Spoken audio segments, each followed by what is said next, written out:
Yes, yes, yes. What is good, everyone? Welcome into the new show. We have got a spectacular collab here with Pinpointed and Down to the Wire. I'm here with the notorious, the host of Down to the Wire, aka Drip Des. What up, man? What's up, Al? Appreciate it. Thanks for that intro, man. Excited for this opportunity to collab with my boy, good friend Al, and just ready to talk about football, man. I'm excited that it's back. Dude, I am so excited. We got so much for you guys on the docket. But first, really just to get things going, we're going to talk about our fantasy football league we are in. So me and Des and a bunch of guys from school are in our own fantasy league, 10-team league, nothing too crazy. But the first real reaction I want to get here from Des is based on the projected standings. Des right now is ranked last. I am actually ranked third after a specific Thursday night game, but we'll talk about that in a little bit. But I just want to get Des' reaction here. 10th place, something's going on here. I don't know. This is first time playing fantasy. So first time. You would have thought when I was watching Thursday night, I had won the lottery when CeeDee Lamb finally caught a touchdown. But I'm not worried. I'm not worried. I got kind of what people would say a boomer bust team. CeeDee Lamb gave me some points last night. Sorry, this is actually we're recording on Saturday. So on Thursday, but Zeke, man, that was rough. Only giving me 5 points, but I think it's something that I had to do. I was going to do something crazy, take him out of my lineup, maybe go Damian Harris, RB1, and Trey Sermon because he's playing the Lions this Sunday. But I trusted in Zeke, and I know it was a tough matchup against the Tampa Bay Bucks D. But I'm just looking forward to getting more out of him next week. They play the Chargers, and I think he's going to have a good game. So I know I'm ranked 10. I'm not worried, man. I have a boomer. Something's got to change, though. I don't know what change. Yeah, something's got to change. I don't know what you're going to do. But, I mean, I just want to show everyone this graphic here. You're going to see the standings. We've got Matt at the top, number 1. I was number 2. Had all the support from ESPN going into this. And freaking Stone, who's ranked 5th, had Amari Cooper put up 40 on Thursday night. So now I'm down to 3rd. And Swain goes up to 2nd. So I've gotten a couple texts here from Cam saying things are about to change. Things are going his way. And, of course, I got to eat it. But you never have to follow these stupid ESPN rankings anyway. But just as an example, Des is 10th. I'm right now 3rd. Looking good. Nat's 6th. And the rest are all in between. But week 1 hasn't finished yet. Huge, huge day tomorrow. And if we want to look at the matchups now, this is where things get extremely interesting. So if we want to go to Dez's first matchup, he's playing against Swain. This is a tough matchup, man. This is tough. Yeah, this is a toughie because of Zeke putting up a absolute bonehead of a point game here with 5.9. All he did, I mean, again, Tampa's defense was excellent.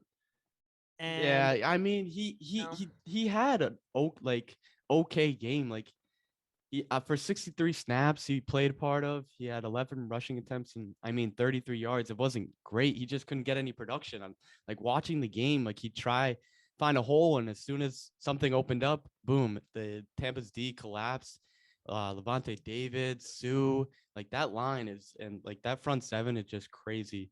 So, I mean, I think, like I said before, Zeke he's gonna next game, he's gonna learn from it, bounce back. But the thing I thought, like going back to CeeDee Lamb, another interesting point was Michael Gallup got hurt in that game with the ankle injury. So I think that's gonna boost up CeeDee Lamb's production. So I know Cooper had a great game, and I know he's the RB1, wide receiver 1.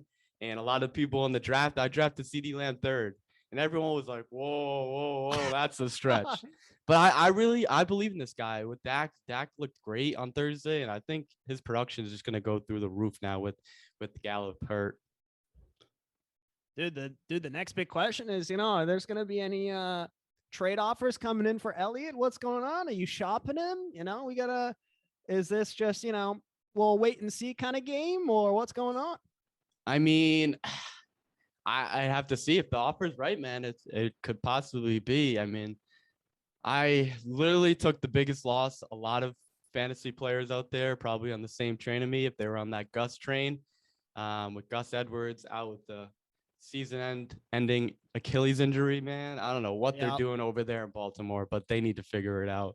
I have Lamar on my team, and if he gets hurt, I might just fold it up, throw in the white towel, baby. throw in the white towel. But Just give it to him. But I don't know. I mean, Zeke as an RB1, I know he had we've been saying, a rough week 1, but I see the bright light at the end of the tunnel, man. And I don't know. I can't. If the package is there, I could do it, but I can't give up Zeke and then have a Damian Harris as a RB1 or a Trey Sermon. Or I mean, if I get a Najee Harris, maybe maybe that'd be good, but we'll see. Yeah, if everyone knows, my running backs are stacked. I, of course, have Harris. We'll take a look at my team soon. But the real difficulty here for you is Swain's got Cook, Carson, Metcalf. Jones, a little bit question mark. He's got Waller. So he's got a very good team. Very tough week 1 for Dez. Swain's projecting now to beat him by over 12 points. So I don't know. This is going to have to take a Herculean effort from like Ridley and Jackson or something to put this game close. I don't know if you expect any one of your players to pop. But I think the biggest guy I expect to have the biggest day is Brandon Ayuk on the San Francisco 49ers. They're playing the Lions, and anyone that knows football, the Lions defense is just terrible. And I think he's gonna go off. He's basically their wide receiver 1 for that team. Got Deebo Samuel there, so I'm just excited for him to pop off. And he's in my flex position, so to be able to have him as a flex is pretty good in the league. So, all right, if we look at my matchup, oh baby, we started off with a tough look with Cooper scoring 40. Like, this came out of freaking nowhere. That's why I was so stupid, because Cooper was like, fine, he's gonna be good, but like, you never thought he would get 13 catches, two touchdowns, 140 yards almost. So that was a big L. I mean, I'm projected to lose now.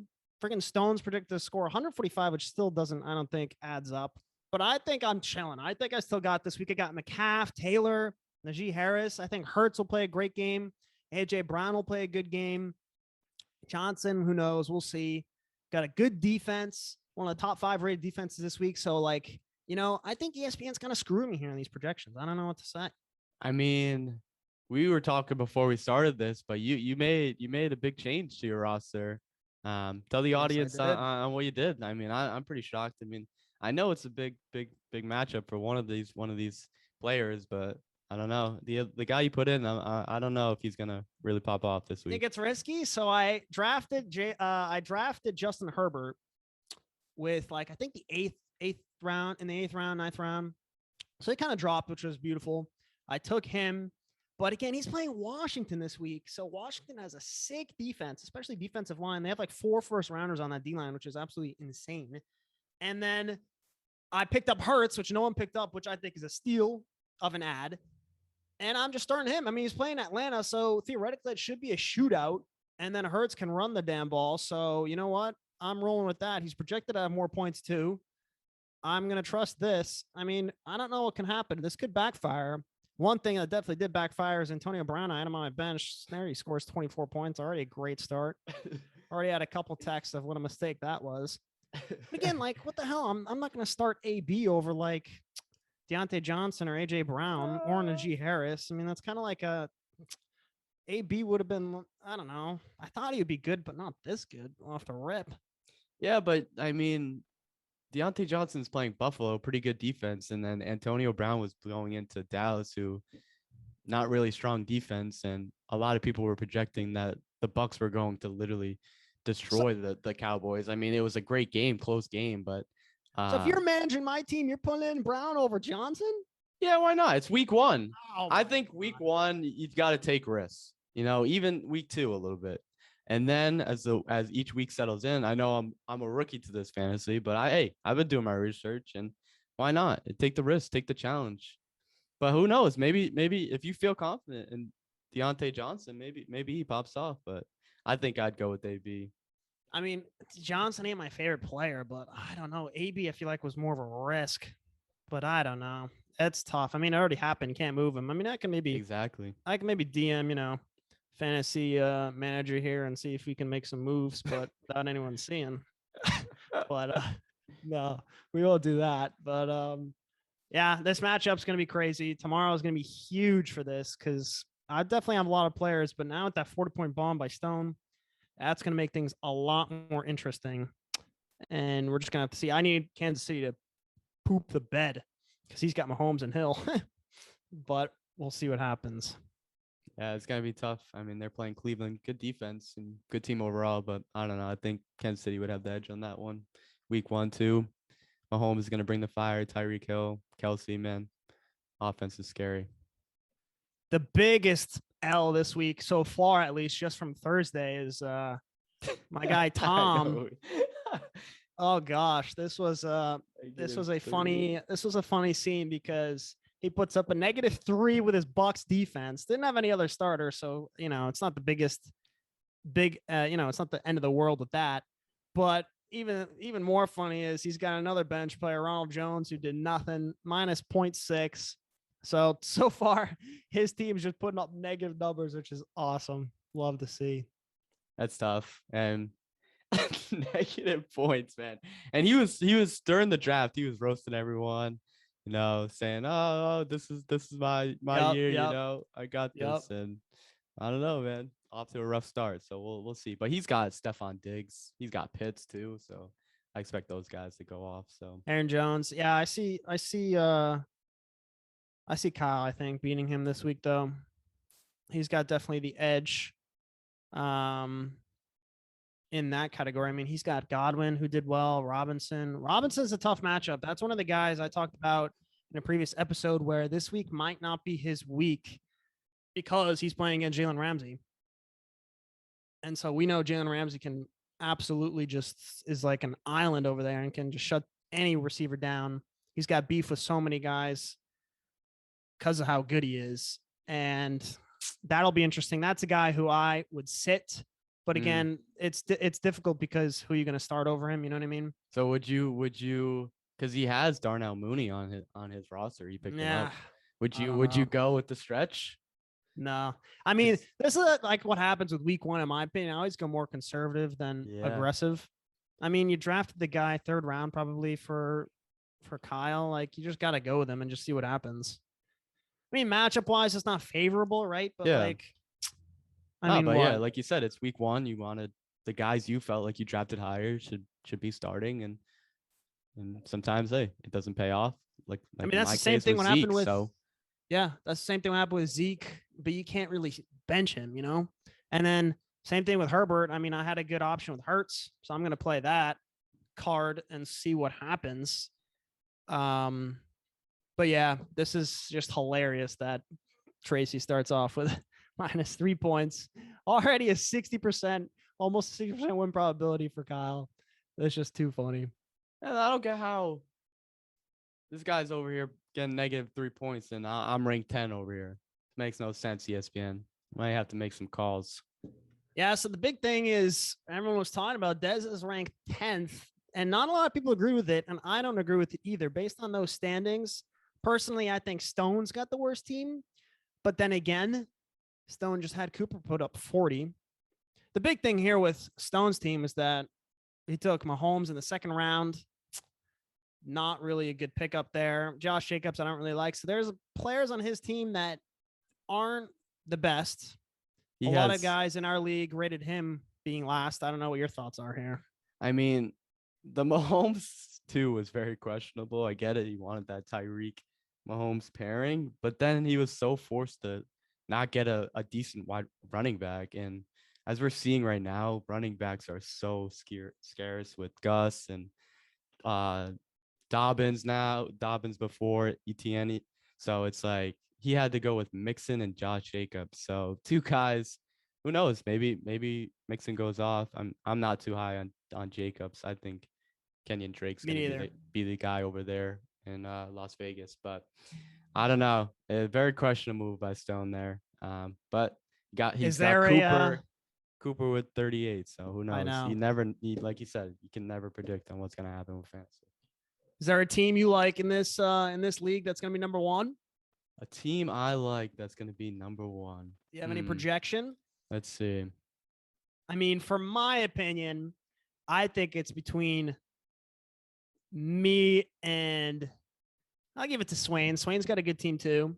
I think I can definitely make some moves too. If I, trading material, I've got a ton. If I can get another receiver or a tight end that could help me big time, I think I'm definitely up there with him. Besides that, it's like so hard. Everyone's like, again, it's only the first week. Yeah, it's week one. I think it's early. Swain does, who I'm going against, does have a good team with Rodgers, Cook, Carson, Metcalf, Julio. But I don't know. I'm gonna go with the sleeper here. I think Nat looking at it as a pretty decent team. He's got Prescott, Kamara, Gibson as a RB2, Keenan Allen. Yeah, that is good. Woods maybe is tough as a RB2, but wide receiver 2. But you don't know. You got Stafford coming in, and who knows? Maybe everything will change. I know Cooper Lockett Kupp as his flex. I know, and Lockett as flex, and Higbee. So 49ers D. The tough was Greg the Leg. I know a lot of guys in our chat were roasting him on his performance a little bit on Thursday night, but he made up for a couple misses and was able to snag 10 points for Nat. So. Wait, I'm also pretty sure our league does minus for kicks. Maybe not though. Not sure. We'd have to check that, but maybe not because three field goals, let's say 9 points plus 2. Maybe he had, I don't know. Maybe he had like a -2 points from that, something like that. I feel like he'd be lower if there was a big minus there, but that would have been very disappointing because that would have pretty much evened out his score because he only made he barely went 50% over either of them. Yeah, and oh dang, I didn't even realize this. He has Javonte Williams on his bench as a running back, and he could potentially piece that for a trade later on. Because that guy's supposed to be take the job in Denver. A lot of high talk about him, and they really like his ability and everything he's done in the preseason. So see a lot of him get a lot of reps, especially since they're going against the Giants. So. All right, so your prediction might be a little Nat making it to the final. Yes, sir. You could easily see that. I could see, in my opinion, it's either me or Swain. I mean, of course, it's easy to say I'm going there, but you know what? I'm confident in that. My team's actually freaking lit. I'm okay. Calm yourself down. You heard it here first. We heard it here first. You know what I'm saying? I got I'm you. excited. Man. I'm confident in my team. I got a lot of boomer bust players. You know. I got Pittman Jr. on my bench. I know the whole Indy thing is Carson. How can you trust Carson after all these years? But I don't know. I think something's heating up in Indy over there. And I already see 0-1 start, so I don't know what you want from me here. I playing against the best team in the league, first one, because and because someone in our league was like Stone was like, I have to play Swain first. So that happened to get me playing Swain first, but I'm not worried.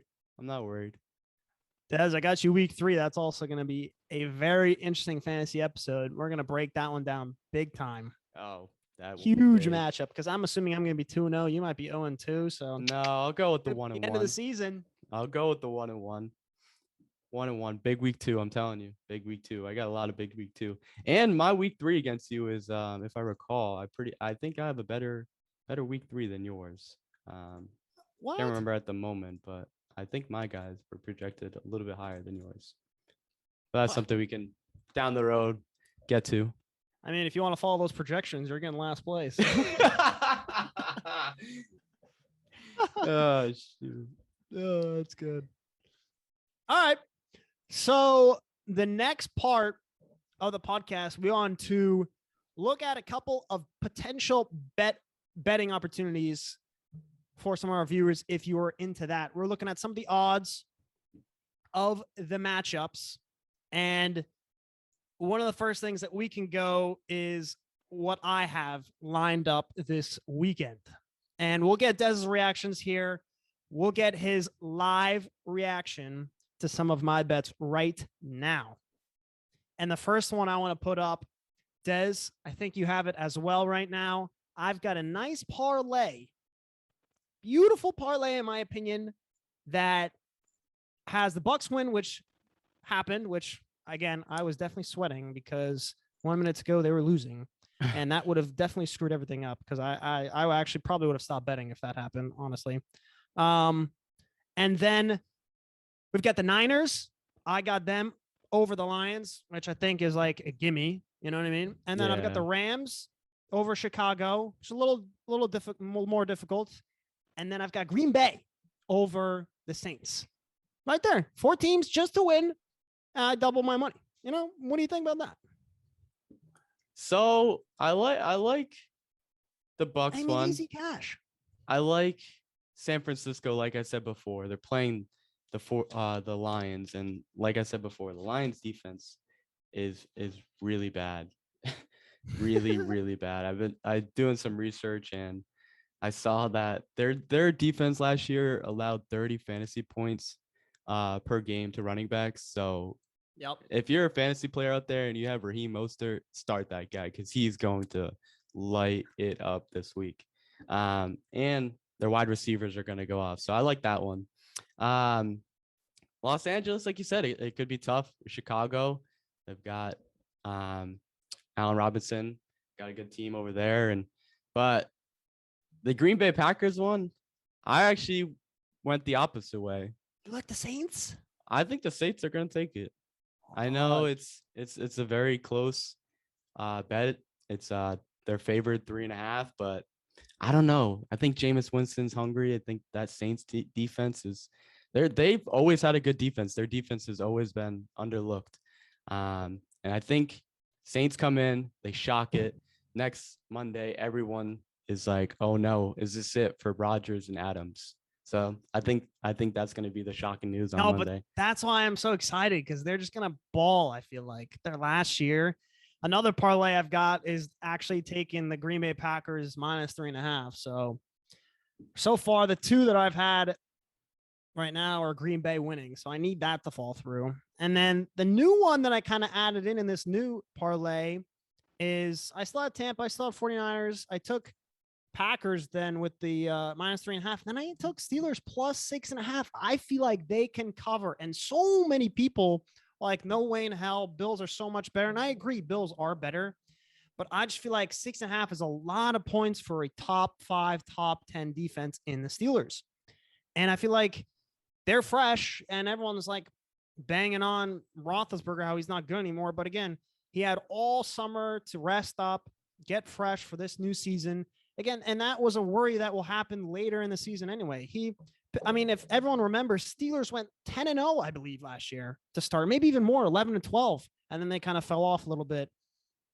But that's what I'm saying. I think it will be closer than 6.5 points. So I'm taking that for my next parlay, and I think I'm money with that one too. That one's risky along with the Packers, but I'm with you on that one. I think the Steelers will definitely.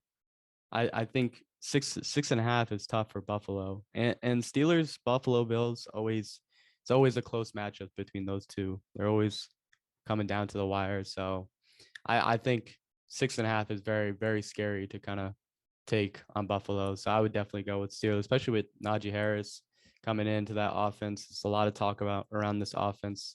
The numbers they're going to put up and be pretty decent. So I'd definitely follow you on that one with the Steelers. I know. I don't blame you. It's just such a great pick, honestly. Now I kind of regret going with you. No, but I'm saying, hyping up your ego. If anyone's listening, I feel like this is a great opportunity for you, to make a good prediction on this game. I feel like winners of this week will be 6.5 Steelers. I think the Packers will definitely win. I think they're just that much better than the Saints. Now this is my last one here, and this can be a little audience reaction. We'll see in the comments if they like this or not. This is my riskier one. So I took 2 parlays based on the spread. Panthers -4, Chiefs -5.5. Your reaction, Des?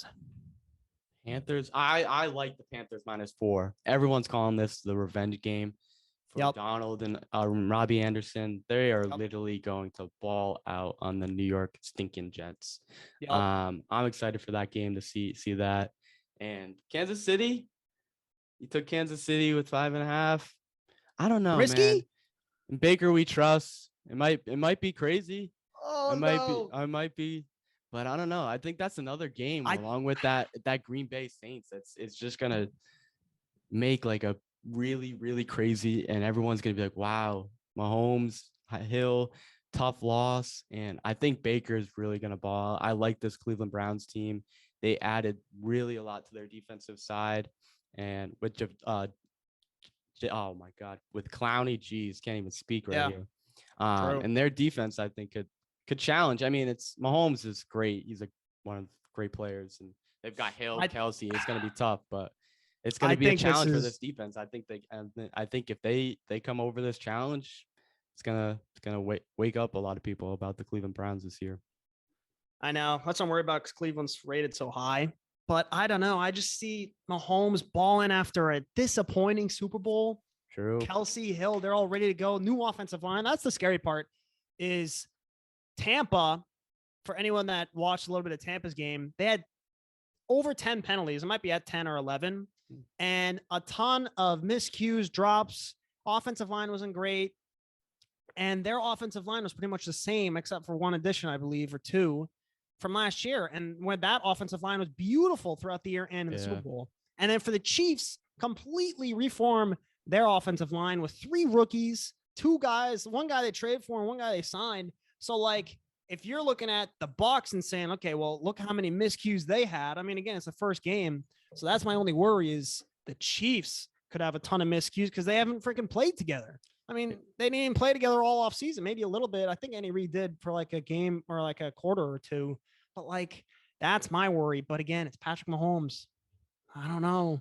I like that 5.5. I think they can do it. I know it is tough, but like you were mentioning, man, like Kansas City's offensive line is new and they've got great guys, but my biggest thing going into this season for this team is health. Are these guys going to stay healthy? Is Kyle Long going to stay healthy? Joe Tooney, like they have stud offensive line. Well, it's true. Joe Tooney's there. But yeah, see, like they have like on paper, their offensive line is going to be scary. And Mahomes, we're not going to have to see Mahomes run for his life like we did in the Super Bowl, but it's for me health-wise for that team, and I just think they're not there yet. It's going to take some time. That's why I give the edge to the Browns in week 1. Okay, so what are you saying? 3 for 3 for my picks? I think I'm money this weekend, guys. 3 for 3. All my parlays might be hitting. Let's go. I'd say you get 2 for 3. Well, who's gonna lose it? Which one's gonna lose? Audience members, listen to this. Al always loses, and then he texts me, bro. You can't believe this. I literally needed it by this close. Dude, it happens, it's gonna happen this Sunday, and I can't wait for that text message. Also, which one you think is gonna go down? I don't know. I feel like it's so hard to pick. Maybe do you have any that you like? Any picks that I like? A lot of them are close this week. It's tough. And for the audience listening, I've never really got into the betting odds. This is something I'm learning too with Al, and it's kind of interesting learning all this stuff. But one thing, another kind of like crazy, it could be hot take, but I don't know. I'm on this Indy bus train, and I think Carson Wentz. I think he's feeling refreshed, man. And I know it's crazy.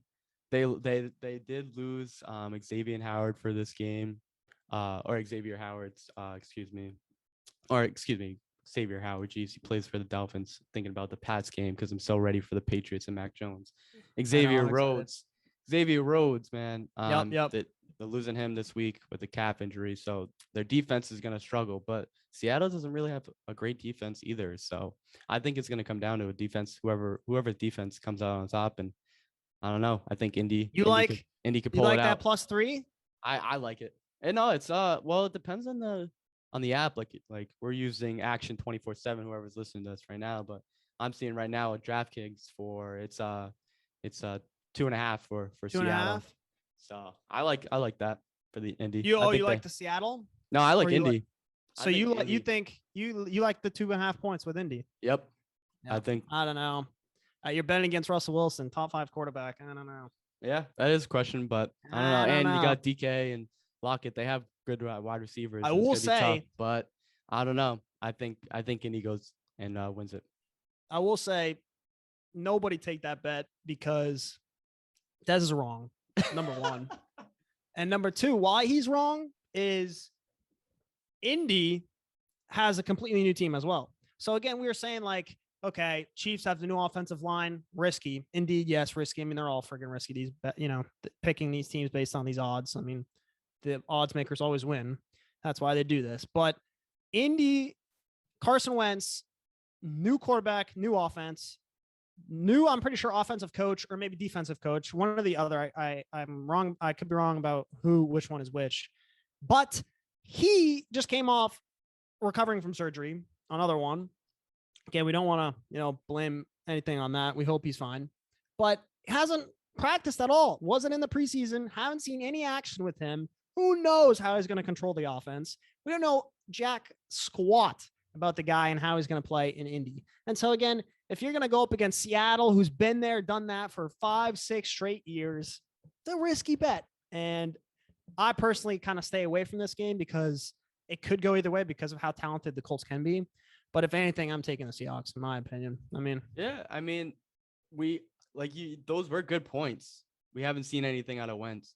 But if what I've been reading and what I've been listening to is, everyone's all these wide receivers are saying that he's after his injury. It wasn't like a crazy surgery, it wasn't like he had to go in and he got some infection on his foot where he can't put so much pressure on that foot. He's probably going to be very sensitive on the field. He doesn't want to re-injure it. But what I've been reading, what I've been hearing, everyone's been talking very highly of Carson Wentz, his ability, and I don't know. I just think it could be a risk, and I like this risk. So if you want to be a risk taker this Sunday, week 1, put some pants on, tighten up your belt. Don't do it. Don't do it. The wrong one. It's the wrong one. All right. When the Colts happen, I see. I told you, Al. Thanks. Hey, when we do the show next, I will happily see your reaction to what happened because this will be hilarious. And of course, for my odds, I'm freaking going to lose all of them. So I'm going to have to come back on this show and just be depressed. Absolutely. Might not even show up, honestly. Might be a day that's like a DNP. Do not practice. Do not show up. The show's going on without me. But again, if I do succeed, I'm going to be here an hour early, ready to go. Okay. But we'll see. We'll see what happens Sunday. Week 1 of the NFL. Coming tomorrow. When you watch this, it also could be on Sunday. But exciting stuff. Big stuff for fantasy. We'll see how our bets do. We'll see how the games go. And we'll be back for week 2 and week 3 to talk about more football. So thanks, everyone. Wraps up show number 1. Yes, sir. Pinpointed and down to the wire. Thanks, down guys. To the wire. Thank you, guys. Don't worry, all the fans out there. Not going to be in 10th forever in fantasy. We're going to make it out of the slums. Yeah, we'll keep track of what Desi's got in store. We'll see if he can make it out of the last place, and you can track it along with us. All I say is I'm looking good for that trophy. Yeah, okay. Peace, everyone.